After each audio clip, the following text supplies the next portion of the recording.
Order. End of question time. Ministerial statements. Second Minister for Home Affairs. Minister Teo.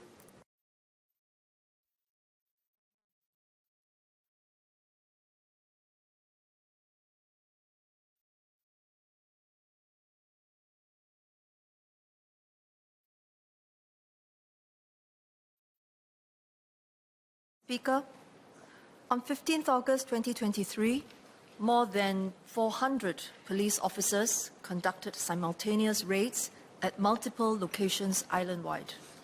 10 persons were arrested and charged for offences including laundering proceeds from overseas criminal activities, and their seizable assets in Singapore were seized. This is one of Singapore's largest anti-money laundering operations. Many parliamentary questions have been filed. They centre around the effectiveness of Singapore's existing measures to detect and counter money laundering activities, and whether additional measures are needed to curb money laundering in Singapore. My statement will be in 5 parts. First, an update on this case and the investigations. Second, money laundering risks in international financial centres. Third, an overview of Singapore's anti-money laundering regime. Fourth, the immigration-related issues that have arisen from this case. Fifth, an outline of our plans to ensure that Singapore's anti-money laundering regime remains robust and effective. After my statement, there will be statements by Second Minister for Finance and National Development, Ms. Indrani Raja, and Minister of State and MAS Board Member, Mr. Alvin Tan. So let me start with how the case unfolded. Mr. Murali Pillay, Mr. Gantiampo, and Associate Professor James Lim asked whether there were red flag indicators before the arrests were made, and whether the arrested persons will be investigated for running organised crime syndicates or for criminal offences in other jurisdictions. So the intelligence gathering and planning for a major operation like this are not trivial. They take months, years even. I will share what I can without undermining ongoing investigations by police. Police had initially received disparate information on suspicious activities. In 2021, our anti-money laundering regime picked up a few signals, including the use of suspected forged documents to substantiate sources of funds in bank accounts in Singapore. Some suspicious transaction reports were filed by financial institutions and other companies. Police began looking separately into these alerts. In early 2022, police launched a comprehensive, coordinated intelligence probe. The probe uncovered a web of individuals believed to have connections amongst themselves, including by familial ties. Police analysed the information and probed further, quietly. To avoid alerting the suspects, the work was kept to a very small group of officers, and a decision was made to hold off any enforcement or overt investigative actions. Police's aim was to probe extensively and develop as full a picture as possible of the suspects and their associates, their suspected criminal activities, and their assets before making any move against them.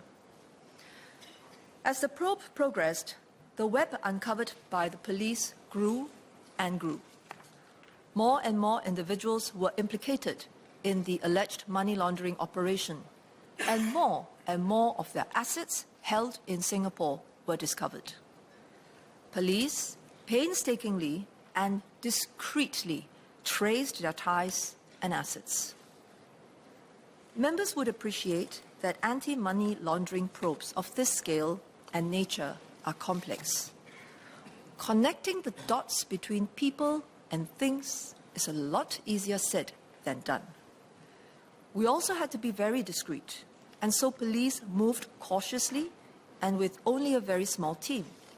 Had the suspects caught wind of our probes, the suspects and their assets might have fled, and the investigations and the entire operation might have been jeopardized. Earlier this year, the police assessed that they had enough information and consulted the Attorney General's chambers.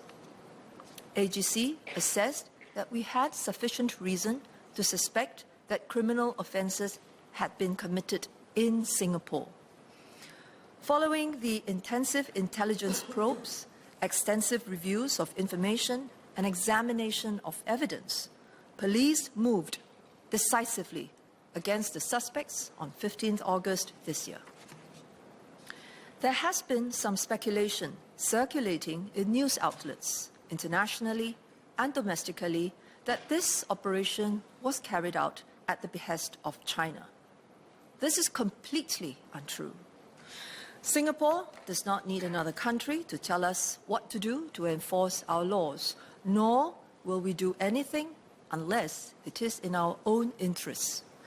In this case, we started investigations because we suspected that offences had been committed in Singapore. Once we confirmed our suspicions, we acted. So far, 10 persons have been arrested and charged for offences including laundering criminal proceeds. As investigations are ongoing, I will provide an update to the extent possible. The proceeds likely came from criminal activities that took place outside of Singapore. These include illegal money gambling, illegal online gambling, and unlicensed money lending. In addition to money laundering, some of the accused have been charged with forgery as well. 2 of the 10 persons have been charged with additional offences of resisting arrest and perverting the cause of justice. Many others, not arrested, are assisting with investigations. Yet others are wanted by police for investigations, but are not in Singapore. On 20th September, police updated that the total value of assets seized or issued with prohibition of disposal orders stood at more than $2.4 billion. Since then, police have conducted further operations and extensive investigations. To date, the total value of assets seized or issued with prohibition of disposal orders by the police stands at more than $2.8 billion. This includes prohibition of disposal orders issued against 152 properties and 62 vehicles with a total estimated value of more than $1.24 billion, as well as thousands of bottles of liquor and wine. Seizures of monies in bank accounts amounting to more than $1.45 billion, cash, including foreign currencies, amounting to more than $76 million, cryptocurrencies of more than $38 million, 68 gold bars, 294 luxury bags, 164 luxury watches, and 546 pieces of jewelry. Police's investigations are still ongoing. As we probe further, there may be more arrests and assets seized. There has been some interest in how we deal with the seized assets. Mr. Zulkarnain asked about this. The seized assets will be dealt with accordingly and under our laws, depending on the findings. The disposal will be conducted by the courts. There are also ongoing probes by various sectoral regulators, including government agencies overseeing corporate service providers, real estate agents, financial institutions, and others. Police are working closely with the sectoral regulators and will take action against the companies and individuals should criminal offences be disclosed, such as abetment of money laundering. If there is negligence or non-compliance with anti-money laundering requirements, the sectoral regulators will take action. Some of the arrested individuals made donations to charities in Singapore. Mr. Edward Chia asked whether these are being investigated. Some charities have decided on their own to ring-fence these donations. Others have made police reports and plan to surrender the monies to the police. The Commissioner of Charities will issue an advisory to encourage all charities to review their donor records to ascertain whether they have received donations from the arrested individuals and entities linked to them, and file the requisite suspicious transaction reports. It will also include advice to charities on how to handle the monies. In summary, this case is one of the largest anti-money laundering operations, not just in Singapore, but likely the world. We probed extensively to uncover the linkages. We were comprehensive in our actions and operation. We will not hesitate to take strong enforcement action against people who would use Singapore as a haven to launder proceeds of crime. We will deal with them and their ill-gotten gains to the fullest extent of our laws. Let me now provide the backdrop to the anti-money laundering operation which we have just carried out. In particular, the risks that global financial hubs like Singapore face. Singapore is an attractive place for investments and businesses. There is political and economic stability, strong rule of law, and transparency. People are assured that their money is safe here. The facts speak for themselves. Singapore was ranked third in the Global Financial Centre Index last year, behind only New York and London. Our ability to attract international funds has facilitated investments, growth, and good jobs for Singaporeans. The financial sector contributes about 14% of our GDP and employs about 200,000 people. It is important for us. When we open for business, and we must be, criminals will also try to exploit the same economic openness and our strong reputation for the rule of law to launder their illicit funds and create the appearance of legitimacy. In fact, all major financial hubs, not just Singapore, are vulnerable. The same characteristics that make them attractive as financial hubs also make them attractive targets for money laundering. Reputable jurisdictions like Singapore take our anti-money laundering responsibilities seriously and pursue cases thoroughly. Mr. Saktiandi Supaat and Ms. Fumi Ha have asked how our efforts compare with others. In February last year, the US Department of Justice announced its largest financial seizure to date of more than 3.5 billion US dollars, which is equivalent to about 4.8 billion Sing dollars. This was linked to the laundering of billions of dollars in cryptocurrencies stolen from a 2016 hack of Bitfinex, a cryptocurrency exchange registered in the British Virgin Islands. In January this year, Hong Kong Customs arrested 9 persons suspected of 7,600 illicit deals involving over 6 billion Hong Kong dollars, which is equivalent to about 1 billion Sing dollars. The individuals were found to have operated multiple bank accounts for illegal transactions. Earlier this year, in a case similar to ours, the Australian Federal Police, or AFP, charged 9 members of an international money laundering syndicate. They had enabled multiple transnational organized crime groups to launder funds derived from criminal activities.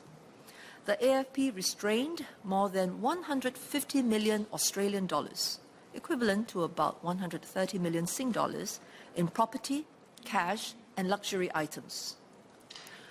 What about Singapore? Everyone knows that we have a zero-tolerance approach for money laundering.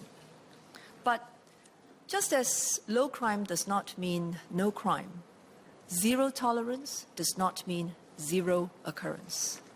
We are under no illusion that we can always keep out dirty money. As one of the leading international financial centers in the world, the daily transactions in Singapore are voluminous. We have to rely on various stakeholders the financial institutions and other gatekeepers in the system, like corporate service providers, property agents, precious stones and precious metals dealers, to conduct the necessary checks and detect possible risks. A lot of it is picked up and acted upon. This is therefore not the first time that we have taken serious enforcement action against money laundering and breaches of our money laundering requirements. Members would recall the transnational case related to 1MDB involving illicit flows through Singapore. Police extensively investigated the individuals who were suspected of committing offences in Singapore, while MAS thoroughly examined the financial institutions through which the funds flowed. Assets amounting to more than $240 million were seized or prohibited. 3 bankers were convicted for failure to report suspicious transactions and fined between $10,000 and $128,000 each. One banker was convicted of offences including money laundering and sentenced to more than 4 years imprisonment. MAS issued to 11 individuals prohibition orders ranging from 3 years to lifetime bans from working in Singapore's financial sector for their gross misconduct.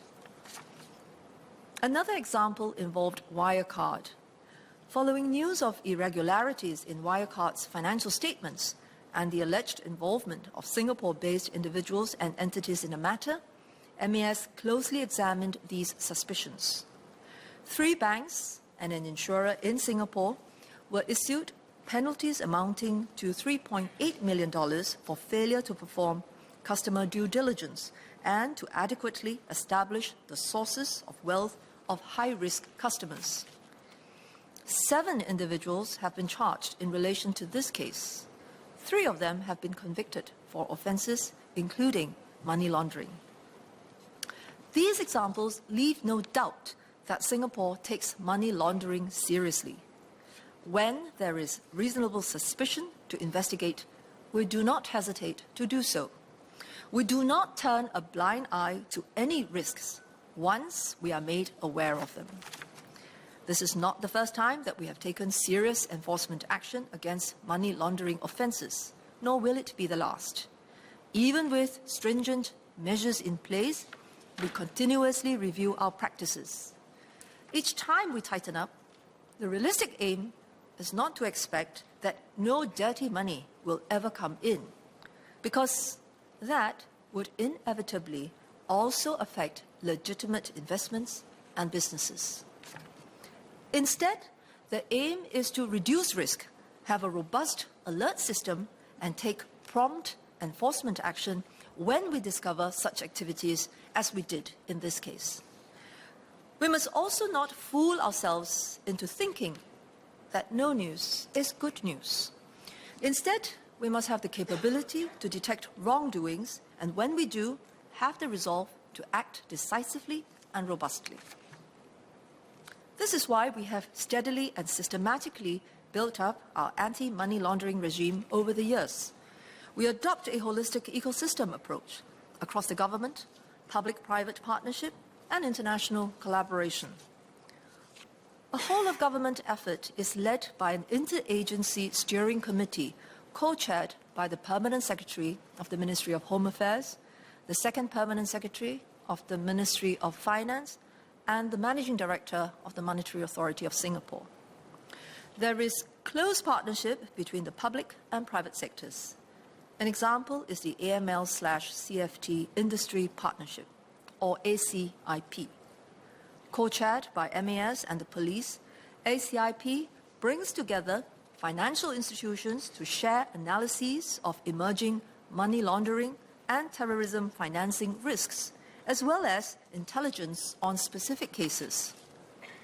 Internationally, Singapore currently holds the presidency of the Financial Action Task Force, or FATF for short. FATF is an international organization that sets the global standards to prevent money laundering and terrorist financing activities. We have been playing an active role in helping to enhance cross-border collaboration and strengthen anti-money laundering controls against new risk typologies. Singapore's anti-money laundering strategy has 3 prongs, and that applies across various sectors. First, prevention, underpinned by a robust legal and regulatory framework to deter criminals. The second prong, detection, is anchored by our suspicious transaction reporting or STR regime and supervision by sectoral regulators. Our third prong, enforcement, is about taking strong action when there is suspicion of money laundering. Allow me to elaborate. We have a robust legal and regulatory framework. Gatekeepers in various sectors have to comply with anti-money laundering requirements, including the conduct of due diligence. Financial institutions are important gatekeepers. MAS requires them to conduct rigorous Know Your Customer or KYC processes when accounts are opened, and customer due diligence or CDD on transactions. MAS ensures financial institutions' adherence to the anti-money laundering requirements through close supervision and surveillance. Besides the financial institutions, designated non-financial businesses and professions, or DNFBPs for short, in other industries are also legally required to conduct KYC and CDD for their customers and transactions. DNFBPs are gatekeepers in sectors that are known internationally to present higher risks of money laundering. They include real estate agents for property transactions, corporate service providers for company incorporation, and dealers of precious stones and precious metals. There are also DNFBPs that provide professional services, such as lawyers and accountants. The government agencies regulating the respective sectors regularly engage with the gatekeepers to ensure that they adhere to the anti-money laundering requirements. Customers to these financial institutions and DNFBPs are also held accountable. Mr. Murali asked whether it is a criminal offence if customers refuse to provide or provide false or misleading information to commercial entities conducting CDD checks. If financial institutions and DNFBPs assess that certain information from their customers is required for the CDD checks and their customer refuses to provide the information, this should itself raise red flags. Financial institutions and DNFBPs would be legally required to file an STR if there are reasonable grounds to suspect that a transaction is connected to criminal conduct. If a customer intentionally provides false or misleading information to commercial entities in order to circumvent the customer due diligence checks, this may constitute a criminal offence under the Penal Code. We deal with this seriously. Several members, Mr. Zulkarnain, Ms. Hanny So, Ms. Rachel Ong, Mr. Don Wee, Mr. Murali, and Mr. Neil Parekh, inquired about the anti-money laundering laws related to high-value items.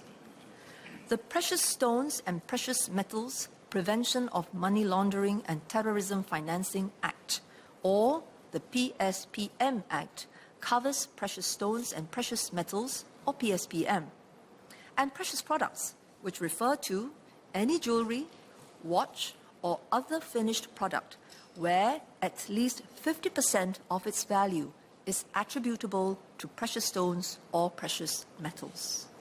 Simply put, among the items seized, gold bars would be covered by our laws. Some watches and jewelries would also be covered depending on the proportion of their value which is attributable to PSPM. PSPM dealers are required to perform customer due diligence before they conduct transactions involving cash exceeding $20,000 or where there are reasons to suspect money laundering.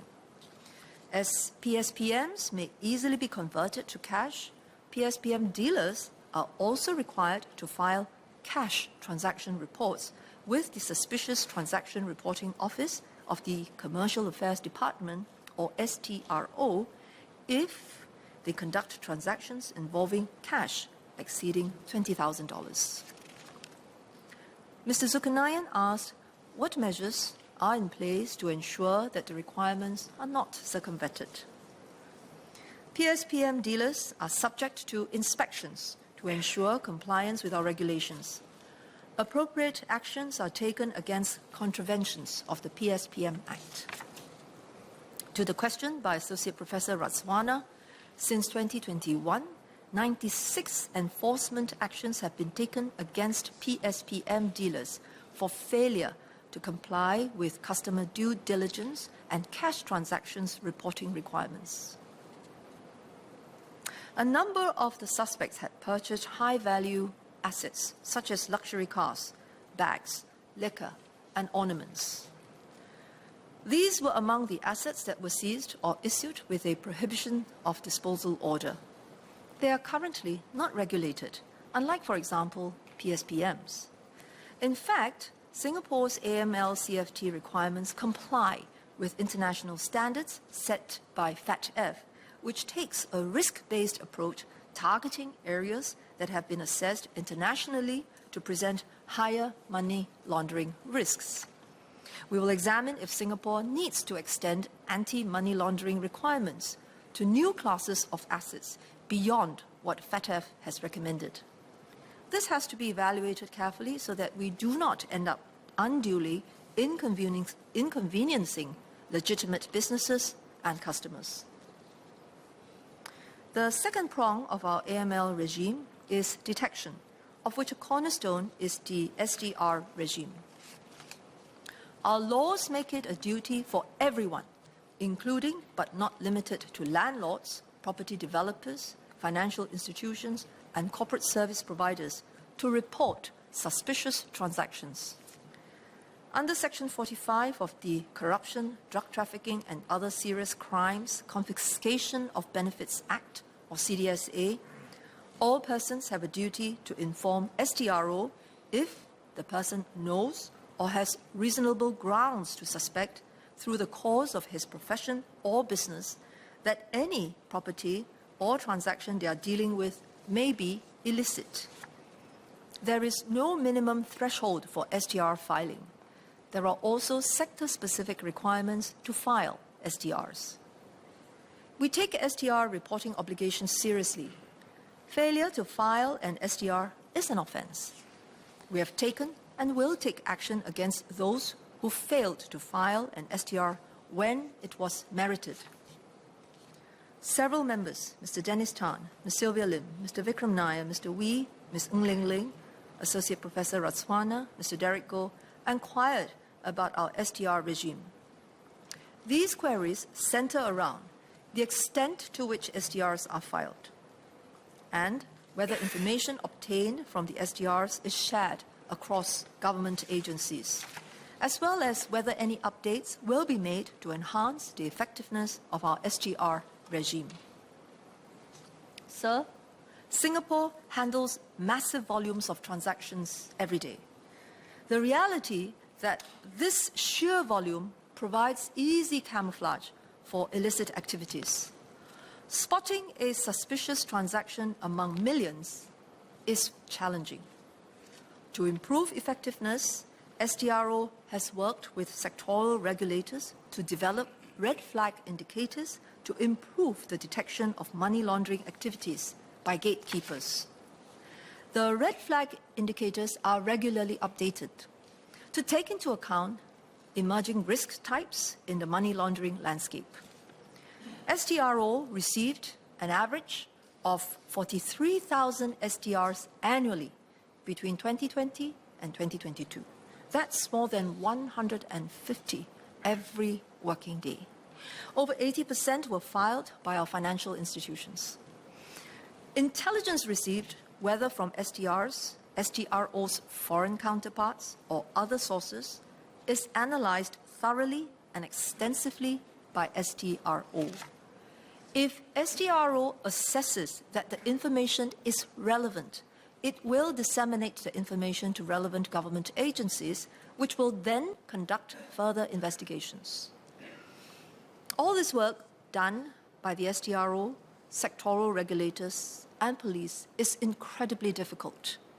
It's not just one needle in a haystack, but one needle in several haystacks.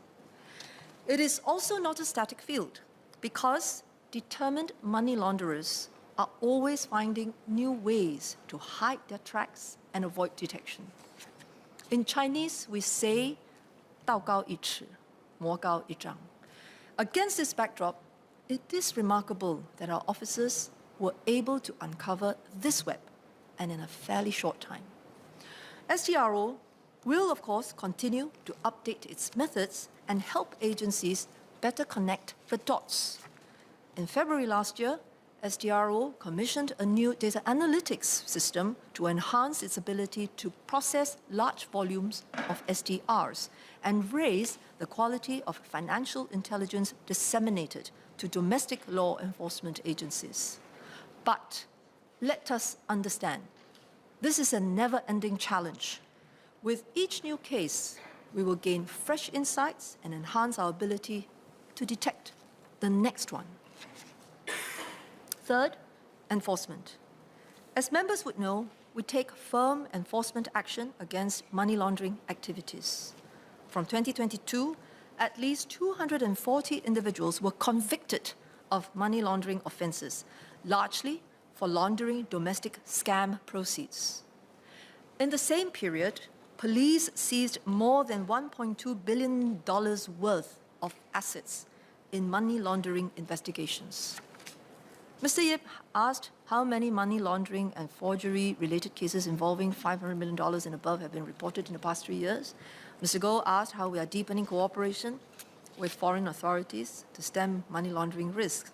Allow me to address them together.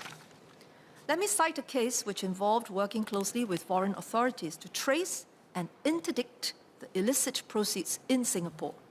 In February 2021, the police received information from our international partners and commenced investigations into a case of embezzlement of Angolan state funds that was alleged to have been laundered through foreign banks in Singapore.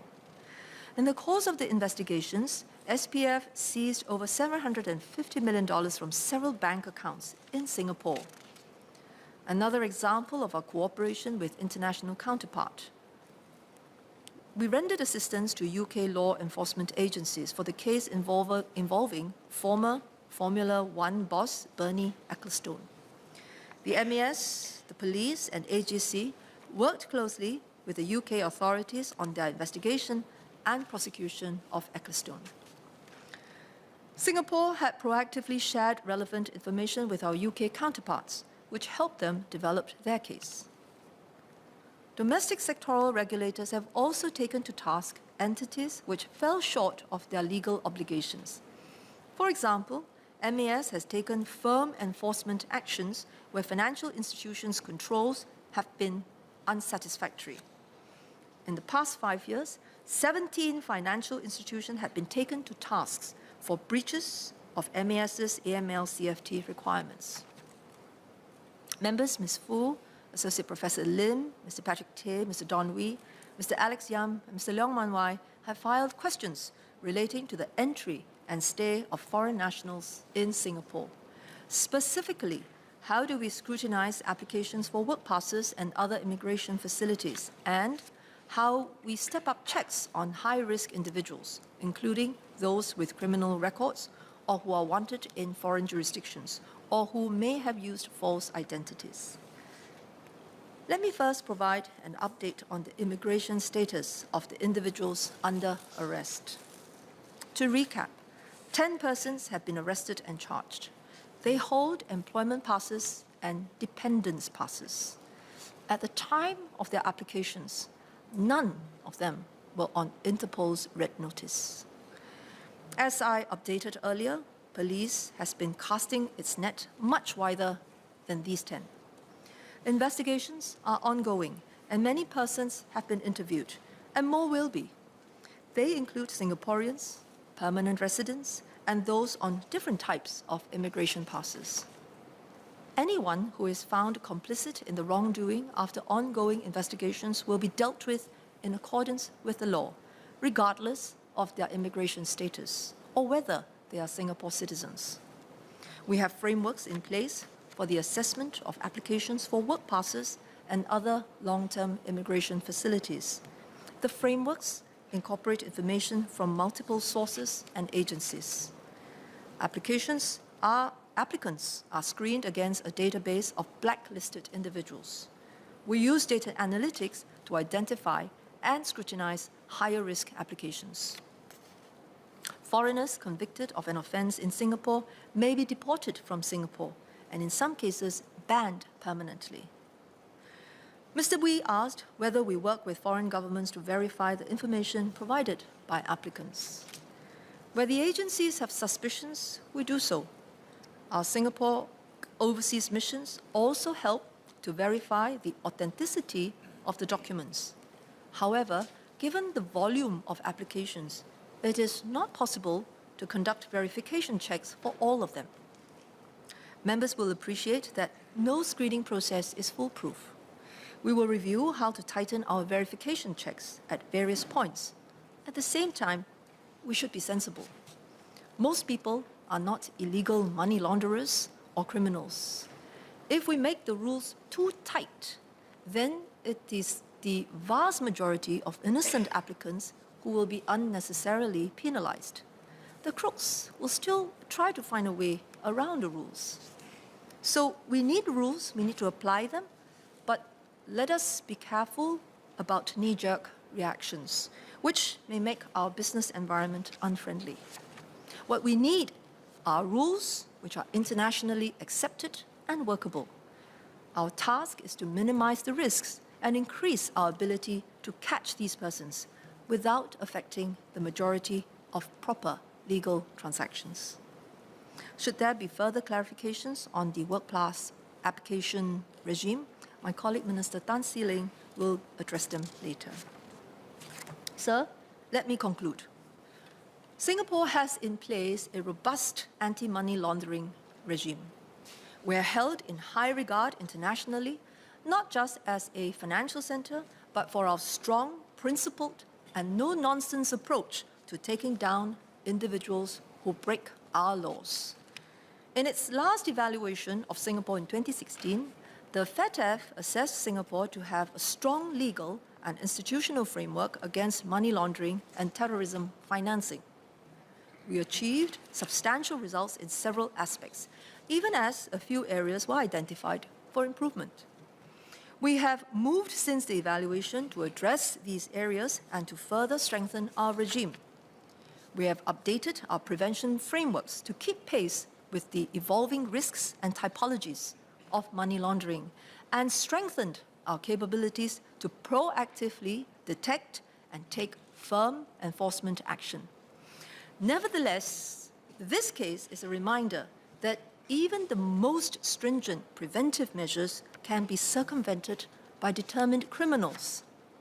But it also shows that our system is able to detect suspicious individuals and activities, and that when we do, we have the resolve and capabilities to track them down and take them to task. Just as low crime does not mean no crime, zero tolerance of money laundering does not mean zero occurrence. This is not the first time Singapore has detected and acted against such money launderers, nor will it be the last. As I mentioned, we have been undertaking ongoing reviews in the various sectors to tighten our anti-money laundering regime. Learning from this case, we will consider further measures to strengthen our regime. Second Minister for Finance, Indrani Raja, will be leading an interministerial committee involving the relevant sectoral regulators. Later in her speech, she will outline its terms of reference and priorities. Sir, this police investigation has strengthened our reputation as a serious, high-quality financial center, and for law and order. It will strengthen trust and confidence among investors and Singaporeans that we run a clean system that stands amongst the tallest in the world. With your permission, I will respond to any clarifications which members may have after my colleagues have made their statements. Thank you, sir.